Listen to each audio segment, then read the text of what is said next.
Assalamualaikum warahmatullahi wabarakatuh. My name is Norma Apriza, and in this time, I would like to tell my conclusion from the article that Mrs. Sartipa gave to us.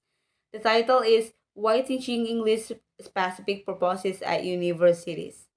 Wouldn't it be great to have the chance to study English for academic purposes while being at university? Of course, it'll be. In itself, it is a very important comparative advantage in terms of marketing. But as we will know, English studies are postponed by students who most of the times consider it is just a requirement to fulfill, either to graduate or to get their master degrees.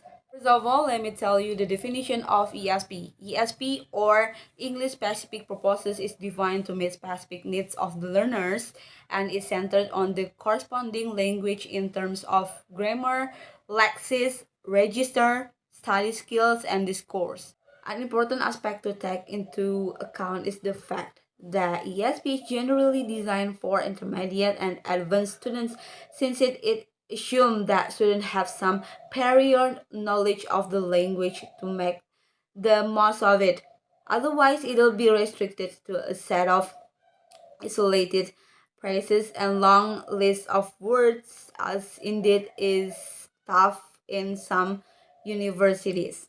Next is the writer answers from some question. First is, what is the role of the ESP teacher? A teacher must be experienced. That means the teacher must to master the information for the student.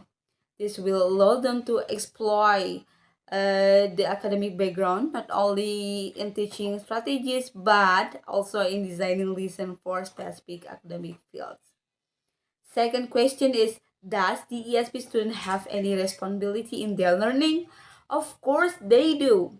They bring to class their subject matter knowledge and must be committed to develop their language knowledge and skills and use them in authentic contexts, paying attention to cultural aspect as well. This is the most effective way to become fluent in their fields.